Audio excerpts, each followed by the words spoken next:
I want to start this live session by saying that I do not know everything. I make mistakes, but I'm always open to correction. There is, however, one thing that I am certain of, and it's that the Great Reset is more dangerous than any of us could have ever imagined. I've often asked myself, why is it that Nazism is so vilified, but socialism nor communism are not? Why is it okay to say that you are socialist, but not okay to say you are a Nazi?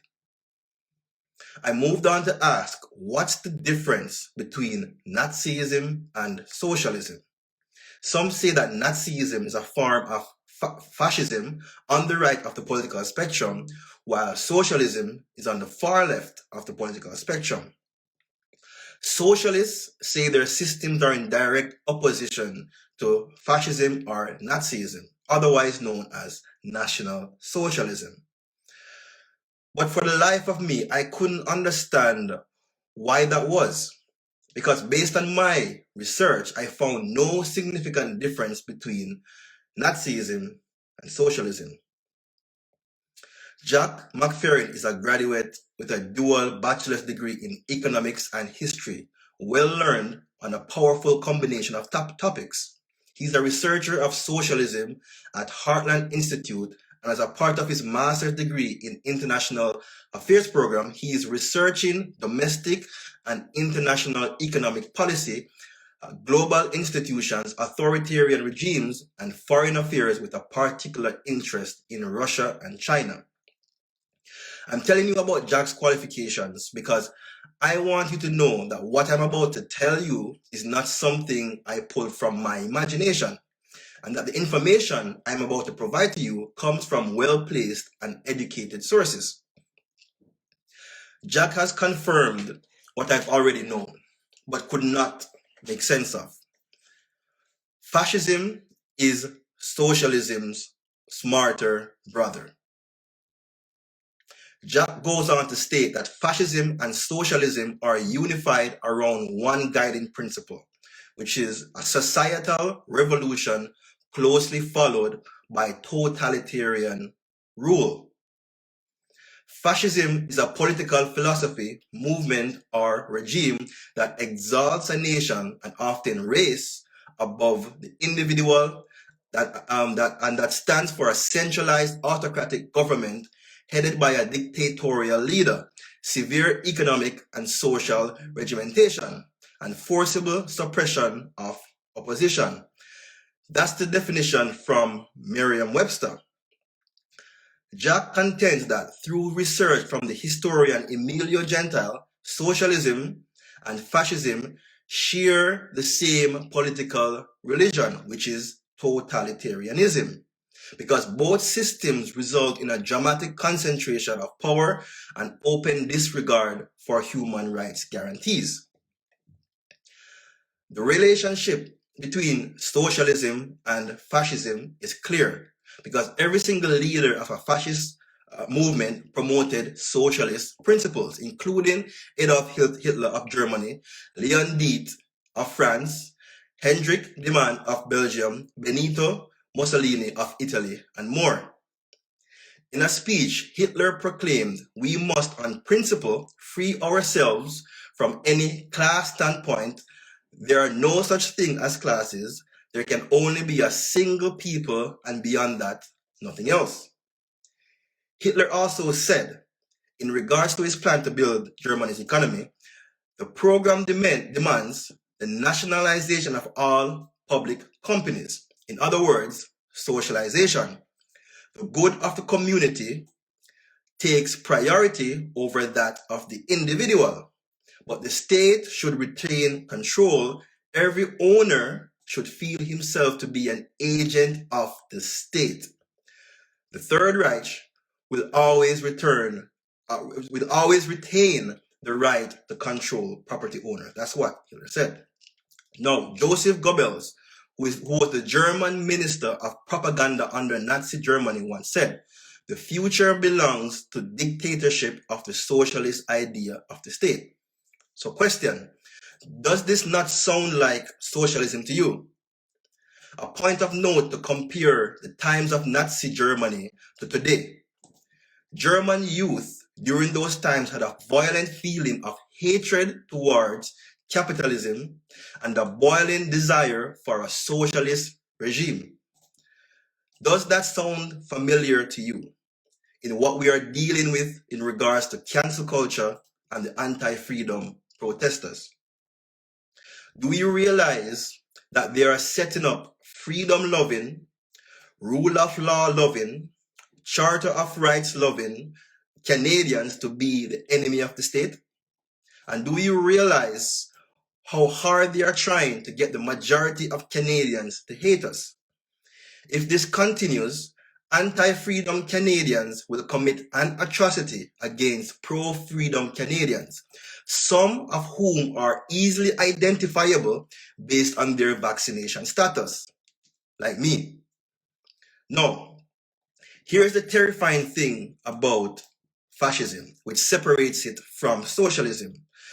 Fascism is smarter because fascism nationalizes private enterprise in service of its objectives, while socialism would destroy private enterprise in favor of full state control. Hitler allowed private enterprise so long as they did the bidding of the state. And this is how he was able to finance his Nazi war machine. Let me tell you what fascism sounds like to me. It sounds like the modern day definition of democratic socialism, which is no different from Karl Schwab's stakeholder capitalism under the Great Reset agenda. What I'm trying to tell you is that the Great Reset is an evil improvement on Adolf Hitler's form of fascism, which we know today as Nazism. Socialism in the USSR and other countries collapsed under the weight of their economy. No outside influence was necessary. But the scary thing about fascism is that it took a global world war to bring it to its knees. It would have been able to prosper otherwise, just like China is now. Yes, I'm saying that China is fascist and not what we thought all along, that it was socialist or communist. Now we can see clearly why China is so important to the World Economic Forum. But I've yet to tell you the most dangerous part of the World Economic Forum's modern day fascism. Once ownership of private enterprises, particularly our global central banks and monetary systems, fall fully in the hands of the international banking cabal, they no longer need governments nor the rule of law. Using private interests, they will be able to subvert the pesky rule of law and the Charter of Rights. The major way in which they've already started to do this, is by using the United Nations Sustainable Development Goals, which impact the way private enterprises and eventually private citizens live and operate. They will be able to deny you access to the things that you rely upon daily to survive based on qualifying rules. For example, they've now banned unvaccinated organ donor recipients from receiving a life-saving organ. Not because they have some kind of health risk. It is because they decided in contravention to the government and those that control it to do something else with their body. Starting to sound like a social credit system, right? Remember, one of the responsibilities of the rule of law is supposed to prevent governments from infringing on the rights of citizens. So what the elites do is bypass the rule of law by using private enterprise. They, in essence, create an informal international government that nationalizes private enterprise across all countries across the globe. But there is a way out. Canada is the battleground for this fascist war, and if you stand on guard in this country, we can protect the world from what is coming. I have since learned plenty about the political process, in Canada. But one thing I've always known is that the people's power can do anything. But if we do nothing, remember, there are no superpowers out there that will save us from fascism as we were saved from Nazism. This system is designed to last and will run for centuries to come if we don't stop it here. We need to take the Canadian government off of autopilot, and we as a people must take part in the political process. We must be involved in deciding who becomes the next Prime Minister of Canada and ensuring that whoever that person is, they are sympathetic to our cause. For some, this is uncomfortable and new territory. And most of us would rather sit back and live our lives. But unfortunately, these times calls for you to be a hero for yourself, your children, and your neighbors. So I'm going to ask you to do something that you never thought you'd have ever had to do in your entire life. I need you, Canadians and permanent residents, to sign up to become a member of the Conservative Party of Canada so we can leverage our votes in the upcoming September 10th Conservative internal elections. The goal is to only pledge our votes to the Conservative leadership contestant who we hope will be Roman Baber, that will implement the only thing that I believe can immediately stop the Great Reset and prevent it from happening in the future.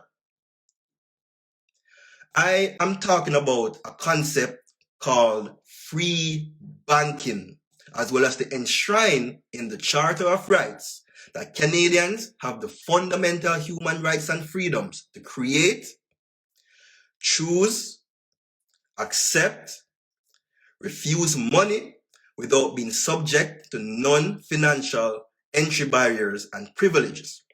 In addition to that, we need to amend the Canadian Human Rights Code to include in the prohibited grounds of discrimination, political ideology, and medical choice.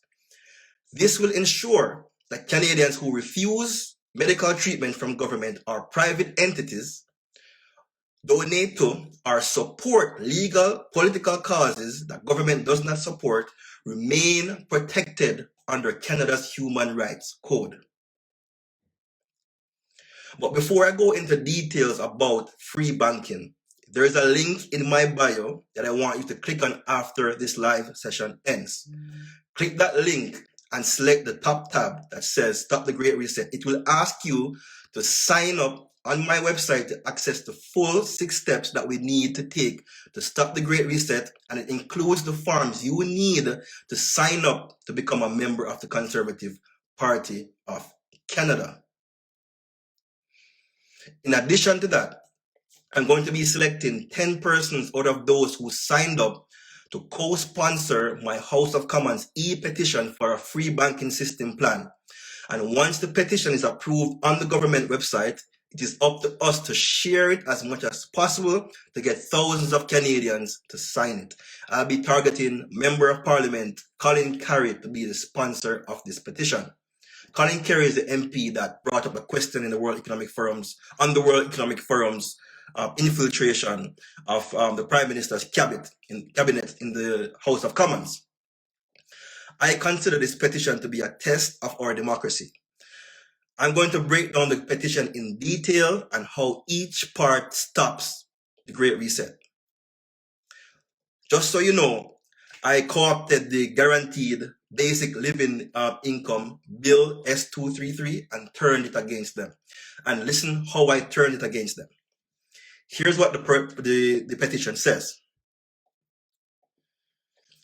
Whereas a person deserves the right to choose, accept, or refuse money, access diverse banking, private and public systems, means, and other financial services without being subject to financial entry barriers or privilege. This is the concept of the free banking system, where individuals will be able to mint digital currency or or physical currency. And it will prevent government censorship or massive government regulation over how you spend your money, how you bank, and how you access financial services. That's the idea of a free banking system. I won't go into too much detail. I'm going to ask you guys, please, when the live ends, after clicking the link in my bio, you can research what the free banking system is, and then you have a better idea of how this thing prevents or stops the Great Reset in its track. A free banking system will achieve United Nations Sustainable Development Goals 1 to 15. This is very important because the Great Reset, the universal basic income or the guaranteed livable basic income plan that they have is based on the United Nations Sustainable Development Goals. So what I'm doing here is saying that, okay, you don't need the UBI, you don't need a Great Reset, you don't need stakeholder capitalism, you don't need government force to ensure that the United Nations Sustainable Development Goals 1 to 15 can be achieved. What you need is the free banking system, right? Now, here's how the free banking system will do this. Free banking system will make extreme poverty, hunger, lack of access to quality and affordable healthcare and education a thing of the past. The cost of goods and services will fall due to sustainable competition and innovation in society. Affordability in healthcare and education systems is a problem for Canada. Free banking system will increase medical and school choice, reducing their cost, enabling Canadians to afford these services. A free banking system will result in Canada becoming self-sustainable as it allows for affordable and sustainable energy, clean water, infrastructure, communities, and industries. A free banking system will boost employment and entrepreneurship in Canada. Under the free banking system, outsourcing goods and services to nations that use unsustainable practices will be dissuaded, as Canadians will no longer be able to sorry, I have a typo here. So as Canada will no longer be forced to purchase low quality goods, right? And they'll be able to afford purchasing more sustainable quality products and services. Using the free banking system, our society will be more focused on engaging in activities that protect the planet without worrying about associated expenses. And the free banking system will achieve all the above without the use of government force, universal basic income, or going into massive debt. So at the bottom it says, we, the undersigned citizens and residents of Canada, call upon the Government of Canada to develop a national framework for the implementation of a free banking system throughout Canada. If we play this right and control around 50,000 votes, we can lobby the potential leader of the Conservative Party of Canada, who we hope to be Roman Weber, to implement the above free banking system, as well as to make the necessary changes to the Canadian Charter of Rights and the Human Rights Code. In addition to that, we can lobby the future Conservative leader to set up a Truth and Reconciliation Commission targeted at the Prime Minister, all provinces and all 10 provinces and the 3 territories, their handling of the COVID-19 pandemic, including the investigation of the role that the World Economic Forum and its youth leaders played in trying to implement a fascist rule in Canada. So that's the end of my presentation.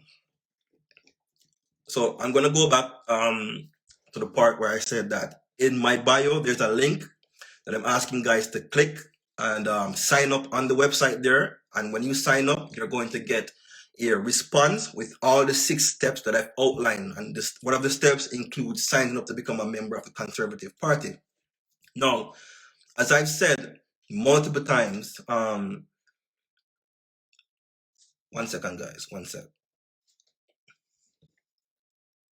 Okay, there we go. Yes, as I've said multiple times, many of us here aren't conservative. For example, myself, I consider myself a libertarian. However, it is in our best interest to sign up to become my profile. That's my profile. That's what I mean. It's in our best interest to sign up to become a member of the Conservative Party, so that we can use our collective votes from this platform here. From here, all of us are coming together. We need to get at least 50,000 persons signed up and ready to go, and we use that 50,000 votes to say to Roman Baber, to say to Pierre Poilievre, to say to Leslie Lewis, or anybody else, that these 50,000 votes are going to be attributed to you if you do A, B, C, and D. And my friends, that is how you take part in the political process. And that is how you select a prime minister. That is how it's been done for the past couple of years, of decades. Since the beginning of democracy, that is how it's been done. It's just that you and I haven't been involved in that process.